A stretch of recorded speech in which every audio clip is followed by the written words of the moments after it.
Welcome to Coffee with Kish. You've probably heard of the acronym NIMBY, not in my backyard. You know, a phrase that's used of people who want the world to be a better place so long as it doesn't affect their property value. Sure, I want affordable housing, but don't put it next to my neighborhood. That would affect my property value.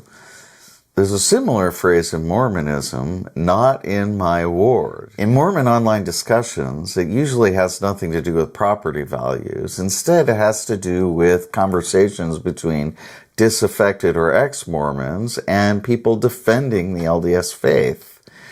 A critic will say something like, well, I didn't learn about polygamy until I saw this essay on the church's website and it blew my mind. And then the defender jumps in and says, are you kidding? That's not at all the case in my ward. Not in my ward. We learned about that a long time ago. We talked about it all the time. I don't know what you're talking about. And this happens so frequently that, soon the critics are saying, oh, come on. This can't be the case. It can't be the case that in your ward, people were just talking about polygamy all the time. And so critics will think that defenders of the faith are being just a wee bit disingenuous because they're claiming that, wow, in their ward, all of this weird esoteric stuff that doesn't appear but maybe in a footnote in a church manual is all over the place in their ward's instruction. And that can breed some bad feeling and tension. I get it. I've been there, rolling my eyes when I saw the phrase, and you would literally see the phrase sometimes, not in my ward. That's how the comment would start out. The defender just begins with, not in my ward. In my ward, we did learn about seer stones. In my ward, we did learn about polygamy. Now, I want to broaden this concept a little bit because I actually think it has some value, even though it can be really frustrating to hear when you're airing your grievances and the person on the other end is being anything but sympathetic and just defending everything as though, the church is just perfect and nothing could be further from the truth and your criticisms of it. It is getting at a truth, and that truth is that location actually matters a whole lot. Now, some of the stauncher defenders of the church come from Utah or the Wasatch Front, the Wasatch Mountain area. And it would be true, and I think lots of people can attest to this fact, that what the LDS Church is like out in the Intermountain West compared to what in the past was called the mission field or, other states in the United States or foreign countries outside of this sort of Western Mormon zone. The church is quite different between the two. Now, I grew up in the mission field, which I didn't really know. I didn't understand that term until, I heard people move from Utah to my area and say, oh yeah, well, you guys out here in the mission field. I thought, what? What are you talking about? I mean, it took me a moment to figure out what the heck they were talking about. See, look at my Mormonisms coming. What the heck my new associates were talking about when they said, I'm in the mission field here.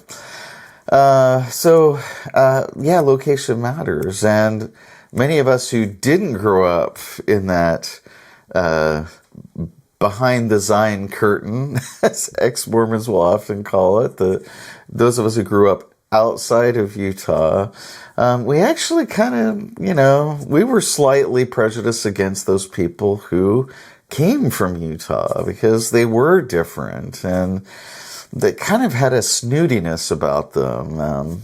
So there is this, was in the past at least, certainly in my lifetime, this big divide according to geography. I think part of the issue here is also not just a divide between Utah or the Intermountain West and the rest of the LDS Church, but also it comes from, the fact that you can't just go to any LDS congregation you want. Rather, you're divided up according to geography. Like, here's where your neighborhood is on the map, so you're in ward number blah, the so-and-so ward. But that also meant that, wards could differ in wealth, they could differ in ethnic composition.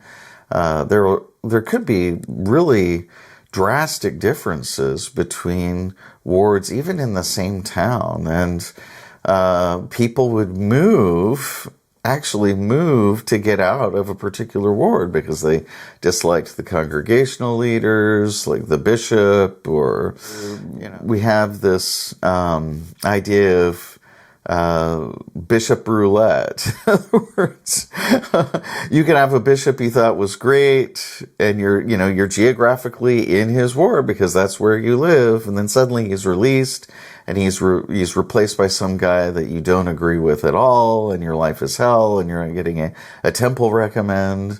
Because Bishop Roulette, you lost out on that one, and suddenly you're stuck with a leader who's giving you a lot of problems. Is there truth to not in my ward? I didn't learn that in my ward. In my ward, we actually learned X. Yeah, there is. But that doesn't mean that the critics are wrong when they say, well, in my ward, I never heard about, or growing up, I never learned. It wasn't the case for me. Those criticisms are valid. And I think when it comes to policies that are set by the entire church from on high in the leadership, well, that, of course, it impacts every ward. And those can be deal breakers for you. If you didn't want to come out in support of Prop 8 in California, if you didn't want to put up with the idea that the children of gay parents shouldn't be baptized, well, those could be deal breakers for you regardless of which ward that you're in. That said, of course, the ward that you are in can make a huge difference, and people definitely move. In the LDS Church, they will pick up their lives and move to a different place because they don't want to be in a particular ward. Now, that's not a unique situation. Middle class, upper middle class people do these kinds of things. Aspiring middle class people do these kinds of things when they want to find a better school district for their children to go to, right? So this is, of course, familiar to everyone. In school districts, I want my child to go to this particular better or more highly rated or graded elementary school or high school. But